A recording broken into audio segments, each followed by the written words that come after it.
Welcome to my Skull Merchant guide. Merchant is a drone-deploying, survivor-annoying Brazilianaire. Her abilities seem to be misunderstood on occasion, so my intention is to make things a little clearer, and to make you into a better Skull Merchant. Not the best one possible, but definitely better. And for the survivors watching, I have a guide with my tips and analysis for escaping Skull Merchant that you may want to watch, but feel free to stick around as I talk from a killer's perspective. A quick overview, Merchant has a couple of things missing when compared to other killers. She lacks a way to quickly chase survivors, and lacks in the long-distance map traversal department. Her power doesn't mechanically challenge the survivors, such as Cenobite or Pig or Onryo, but her power skews in quite a different direction. She gets near-perfect information on survivors and gens, access to insta-downs, stealth, and she delays the game in some minor ways. And throughout the match, you'll be enjoying some haste boosts, easily the most subtle part of her kit. Merchant is less about individual, discrete chases, and more about the macro, or grand scheme of things, at least in my opinion. After some of your setup, the survivors are put on notice to all step up in a proactive manner to minimize Merchant's strengths that she derives from her gadgets. Survivors who fail to engage with her gizmos appropriately may struggle to realize what exactly is spelling their doom, but to us, it was all part of the plan. Now, Merchant has gone through a power facelift quite recently, so I'm quickly going to talk about her recent history. Merchant released March 7th, 2023, but her PTB started 3 weeks earlier. She began there with 4 drones, and after they got hacked, you could instantly replace that drone that was taken away. March 18th, the developers changed Merchant to her current iteration as of writing for 7.00, which I will be going over for this guide. 23rd of March, Merchant goes live with those changes, as well as some others, and upon her release, Eruption's incapacitation was removed, a nerf to the gen kicking meta. And I can't talk about her without also addressing patch 6.70, which came later, because less than a month later, Call of Brine and Overcharge were also gutted. So we had 1 month of Merchant with Call of Brine and Overcharge meta available on public servers, and then gen kick meta was taken away, replaced by the medkit nerfs instead. I'm writing this during the June anniversary, so realistically, we've had the current Merchant without gen kicking being so powerful for about 2 months. But enough history lessons, let's jump in. Merchant has stats built like many M1 killers, moves at 4.6 meters per second, or 115% relative to a survivor's movement speed, average height, and 32 meter terror radius. There's 5 parts to Merchant's power that we'll go over. I'm not going to quote many numbers at you. The DBD Wikipedia does a good job of that already. So the 5 parts are drones, radar, lock-on, traps, and haste. Firstly, drones. She gets 4 drones with a 20 meter diameter scanning area. The scan is called an active scan, which scans through walls and objects. They scan for survivors. If they find no survivors for a period, they switch to scanning scans, which doesn't go through walls or objects. If survivors touch the scanning lasers, it swap backs to active. You can recall a drone freely, or remotely activate it from scouting to active on a cooldown. Lastly, hanging out in the active zone will make you undetectable while inside it, and for 2 seconds after you leave it. For the radar, you can use your power to pull up the radar and see survivors in an active zone of a drone, or while they're being claw-trapped. I'm getting to that part later, just be patient. While they're being tracked by either of these 2 methods, you get haste buffs, and I'm getting to that part too.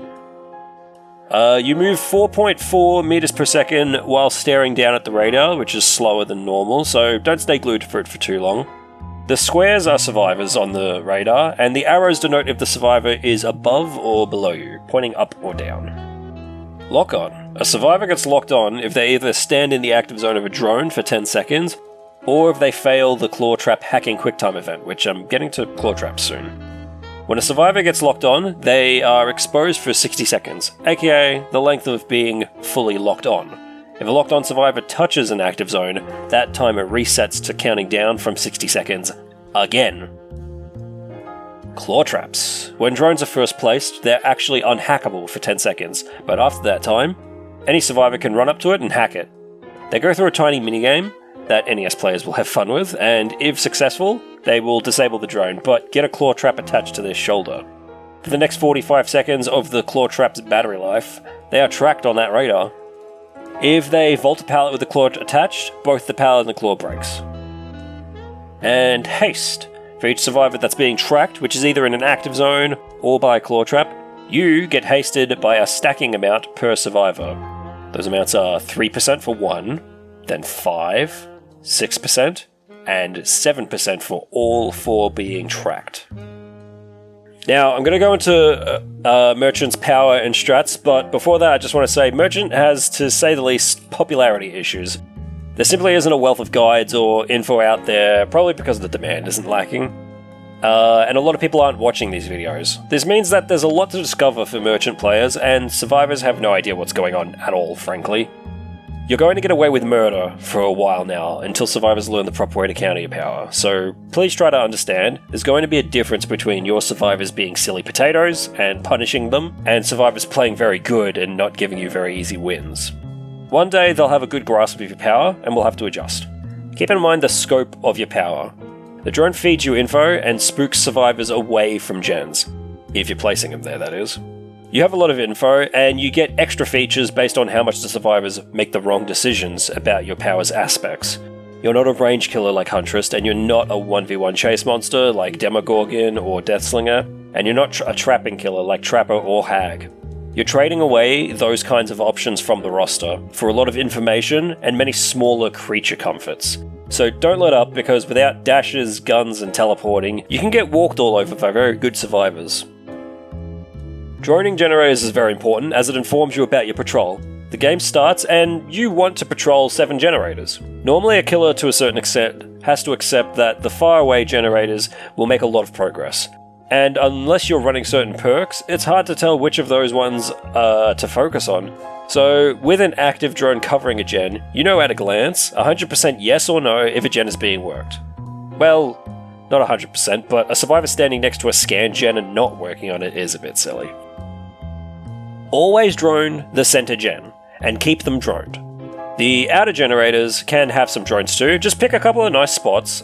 Strict 3-gen of the closest generators isn't terribly important, honestly, at least from what I've found. Even the gen you spawn next to should be droned straight away. Not because you care about it, but because it doesn't cost you any time. Just get a drone on the board, as every drone on the field, whether active or claw trapping, can potentially contribute to your haste. A claw trap stuck to their shoulder counts as one of your 4 drones, so your placement flexibility drops with each drone hacked, and you'll need to manually patrol unwatched gens again. When you cross the map slowly to other more interesting gens, you can simply recall that first mech drone and place it again. The time lost is negligible. If a gen is watched by an active drone, congrats! You have no obligation to walk over there. Your patrol is already shorter and therefore more closely resembles a 3-gen. The center generator is the shortest distance to all the other generators, so survivors are frequently too chicken to hack it and work on the middle gen, as they know you're never too far away. The shape of your drone active zone is actually a really tall cylinder, so multi-level areas are absolutely ruined by your drone. You essentially are getting 2 areas of traversal covered for the price of 1. So on Meat Plant and Midwich, your drones are a menace, and you're almost guaranteed a win, frankly. Lock-on and the exposure from it is very weird. They can either fail the hacking minigame, or they have to stand in the zone for a full 10 seconds. Now, in my opinion, neither of these should be happening at all. A survivor is under no requirement to stand in your active zone of a drone for 10 seconds. Which equates to running the 20-meter diameter twice. But if you ever see a survivor forego hacking a drone to work on a gen, they're boned. They're just boned. The exposure is the same length as Ghostface Mark.